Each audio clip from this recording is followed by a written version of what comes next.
जंगल में बहुत से रहस्य छुपे हुए हैं, लेकिन शेर और बाघ जैसे जानवर हमारी कल्पना को सबसे ज्यादा अपनी ओर खींचते हैं। ये शानदार जीव अपनी ताकतवर मौजूदगी से सदियों से इंसानों को हैरान करते आए हैं। कहानियों और किंवदंतियों में ये ताकत और साहस के प्रतीक हैं। शेर अपने लंबे अयाल के साथ अक्सर जंगल का राजा कहलाते हैं। उनकी दहाड़ रात में गूंजती है, एक ऐसी आवाज जो आपके रोंगटे खड़े कर देती है। दूसरी तरफ बाघ अकेले शिकार करने वाले जीव होते हैं। उनकी धारियां उन्हें झाड़ियों में छुपा देती हैं, जिससे वो अचानक हमला करने में माहिर होते हैं। दोनों ही जानवर शीर्ष परभक्षी हैं। इसका मतलब है कि वो खुराक श्रृंखला में सबसे ऊपर हैं। अपने पारिस्थितिक तंत्र के संतुलन को बनाए रखने में उनकी अहम भूमिका होती है। लेकिन क्या चीज इन जीवों को इतना आकर्षक बनाती है? शायद उनकी अपार शक्ति, उनका अदम्य साहस या फिर उनका रहस्यमय होना। कारण चाहे जो भी हो, एक बात तो तय है, शेर और बाघ हमारे दिलों और कल्पनाओं में एक खास जगह रखते हैं। शेर की दहाड़ जानवरों के साम्राज्य की सबसे प्रसिद्ध आवाजों में से एक है। यह आवाज जंगल के हर कोने में गूंजती है और इसे सुनते ही हर प्राणी सतर्क हो जाता है। ये एक गहरी, कर्कश आवाज है जिसे मीलों दूर से सुना जा सकता है। यह आवाज इतनी शक्तिशाली होती है कि यह हवा में कंपन पैदा कर देती है और दूर दूर तक इसकी गूंज सुनाई देती है। लेकिन दहाड़ सिर्फ एक तेज आवाज नहीं है, यह एक संदेश है, एक चेतावनी है और एक दावा है। यह शेर की पहचान और उसकी शक्ति का प्रतीक है। यह संवाद का एक जटिल रूप है। शेर अपनी दहाड़ के माध्यम से अपने परिवार के सदस्यों से संवाद करते हैं और यह उनके बीच के संबंधों को मजबूत करता है। शेर कई कारणों से दहाड़ते हैं। हर दहाड़ का एक अलग अर्थ होता है और यह शेर की भावनाओं और इरादों को व्यक्त करता है। वो दूसरे शेरों से बातचीत करने, प्रतिद्वंद्वियों को चेतावनी देने और साथी को आकर्षित करने के लिए दहाड़ते हैं। यह उनके जीवन का एक महत्वपूर्ण हिस्सा है और यह उनके अस्तित्व के लिए आवश्यक है। दहाड़ क्षेत्र को चिह्नित करने का भी एक तरीका है। ये शेर के इलाके की सीमाओं को स्पष्ट करता है और अन्य शेरों को दूर रहने की चेतावनी देता है।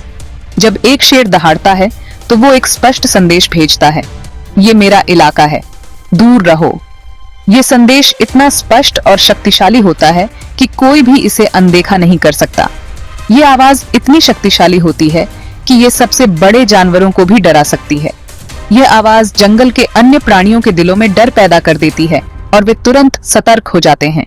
दहाड़ शेर के गले में एक खास संरचना से उत्पन्न होती है, जिसे स्वर यंत्र कहते हैं। यह संरचना शेर को इतनी गहरी और गूंजती हुई आवाज निकालने में संरचना से उत्पन्न होती है, जिसे स्वर यंत्र कहते हैं। यह संरचना शेर को इतनी गहरी और गूंजती हुई आवाज निकालने में और प्रभावशाली बनाती है। शेर की दहाड़ की ताकत जंगल में उसकी ताकत और प्रभुत्व का प्रमाण है। यह आवाज शेर की शक्ति और उसके अधिकार को दर्शाती है। ये एक ऐसी आवाज है जो सम्मान की मांग करती है और सुनने वाले सभी को एक स्पष्ट संदेश देती है। ये संदेश है कि शेर जंगल का राजा है और उसकी दहाड़ उसकी शक्ति और अधिकार का प्रतीक है। शेर के विपरीत बाघ एक अकेला जीव होता है। यह एकांत प्रिय शिकारी अपने क्षेत्र में अकेले घूमता है, अपने शिकार की तलाश में। यह जंगल में चुपचाप घूमता है, बिना किसी आवाज के, जैसे कि जंगल का हिस्सा हो। इसका धारीदार शरीर परछाई में आसानी से मिल जाता है। ये धारियां इसे जंगल के पेड़ों और झाड़ियों के बीच छिपने में मदद करती हैं। बाघ अपने शिकार का शिकार करने के लिए चुपके और चालाकी पर निर्भर करता है। यह अपने शिकार को ध्यान से देखता है और सही समय का इंतजार करता है। बाघ अविश्वसनीय रूप से मजबूत और फुर्तीले होते हैं। उनकी मांसपेशियां उन्हें तेजी से दौड़ने और ऊंची छलांग लगाने में सक्षम बनाती हैं। उनके पास शक्तिशाली पैर होते हैं जो उन्हें बड़ी दूर तक छलांग लगाने और खुद से कहीं ज्यादा बड़े शिकार को गिराने की अनुमति देते हैं। ये ताकत उन्हें जंगल का सबसे खतरनाक शिकारी बनाती है। उनके नुकीले पंजे और दांत घातक हथियार होते हैं जो एक ही वार में जान लेने में सक्षम होते हैं। ये पंजे और दांत उन्हें शिकार को पकड़ने और मारने में मदद करते हैं। बाघ की सबसे प्रभावशाली शिकार तकनीकों में से एक है चुपके से अपने शिकार का पीछा करने की उसकी क्षमता। यह धीरे धीरे और सावधानी से अपने शिकार के पास पहुंचता है। यह अविश्वसनीय गति से झाड़ियों से होकर गुजरता है, बिना किसी आवाज के। इसकी गति और चुपके इसे एक अद्वितीय शिकारी बनाते हैं। इसका हर कदम बहुत सोच समझकर और सटीक होता है। ये अपने हर कदम को ध्यान से रखता है ताकि शिकार को कोई आहट न हो। एक बार हमला करने की दूरी पर पहुंचने के बाद बाघ बिजली की गति से झपटता है और अपने शिकार को अचानक दबोच लेता है। यह हमला इतना तेज होता है कि शिकार को बचने का मौका ही नहीं मिलता। शेरों के विपरीत बाघ तैराकी में भी माहिर होते हैं। ये पानी में भी उतने ही कुशल होते हैं जितने की जमीन पर। वे पानी का इस्तेमाल अपने फायदे के लिए करते हैं। अक्सर पानी पीने आने वाले शिकार पर घात लगाकर हमला करते हैं। पानी में उनकी चालाकी और ताकत उन्हें और भी खतरनाक बनाती है। अक्सर पानी पीने आने वाले शिकार पर घात लगाकर हमला करते हैं। यह रणनीति उन्हें शिकार को आसानी से पकड़ने में मदद करती है। पानी में उनकी ताकत और फुर्ती उन्हें कई तरह के वातावरण में दुर्जय शिकारी बनाती है। वे पानी में भी उतने ही खतरनाक होते हैं जितने की जमीन पर। बाघ की ताकत उसकी खामोशी और बिना किसी चेतावनी के हमला करने की उसकी क्षमता में निहित है। ये चुपके से अपने शिकार के पास पहुंचता है और अचानक हमला करता है। ये छलावरण और धोखे का उस्ताद है, जंगल का एक सच्चा भूत। इसकी चालाकी और ताकत इसे जंगल का सबसे खतरनाक शिकारी बनाती है। शेर और बाघ, जबकि दोनों ही शीर्ष प्रभक्षी हैं, दुनिया के अलग अलग हिस्सों में रहते हैं। शेर अफ्रीका के सवाना और घास के मैदानों में पाए जाते हैं, जबकि बाघ एशिया के घने जंगलों और दलदलों में रहते हैं। उनके आवासों ने उनके सामाजिक ढांचों, शिकार की शैलियों और यहाँ तक कि उनके शारीरिक स्वरूप को भी आकार दिया है। शेरों का सामाजिक ढांचा उन्हें समूह में शिकार करने की अनुमति देता है, जबकि बाघ एकाकी शिकारी होते हैं। शेर मुख्य रूप से अफ्रीका के सवाना और घास के मैदानों में पाए जाते हैं। ये विशाल क्षेत्र उन्हें बड़े शिकार का पीछा करने और अपने प्राइड के साथ रहने के लिए पर्याप्त जगह प्रदान करते हैं। वे सामाजिक प्राणी हैं जो प्राइड नामक समूहों में रहते हैं। प्राइड में संबंधित मादाएं, उनके बच्चे और कुछ वयस्क नर होते हैं। ये सामाजिक संरचना उन्हें शिकार में सहयोग करने और अपने बच्चों की देखभाल करने में मदद करती है। प्राइड में संबंधित मादाएं, उनके बच्चे और कुछ वयस्क नर होते हैं। मादाएं मुख्य रूप से शिकार करती हैं, जबकि नर प्राइड की रक्षा करते हैं। यह सहयोगी जीवन शैली शेरों को अपने पर्यावरण में सफलतापूर्वक जीवित रहने में मदद करती है।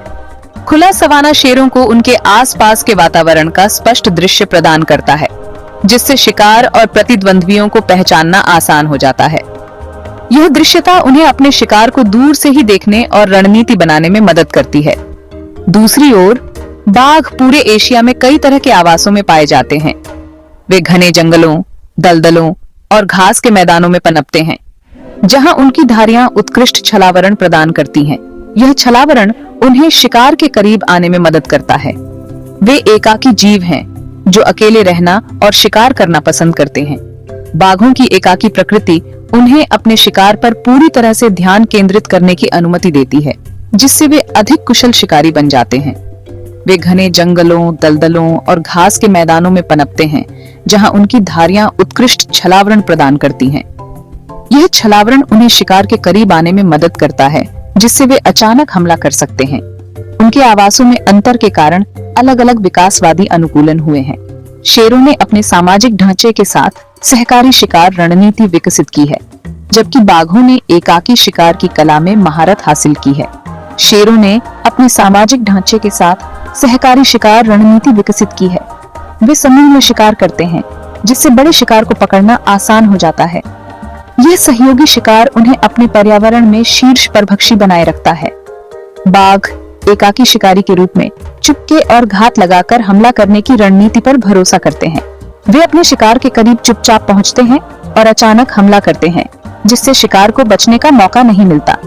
हालांकि उनके राज्य अलग अलग हो सकते हैं, शेर और बाघ दोनों ही अपने अपने पारिस्थितिक तंत्र में महत्वपूर्ण भूमिका निभाते हैं। वे अपने पर्यावरण के संतुलन को बनाए रखने में मदद करते हैं और अन्य प्रजातियों के लिए महत्वपूर्ण हैं। उनके आवासों को समझना उनके अनूठे अनुकूलन और व्यवहार की सराहना करने के लिए महत्वपूर्ण है।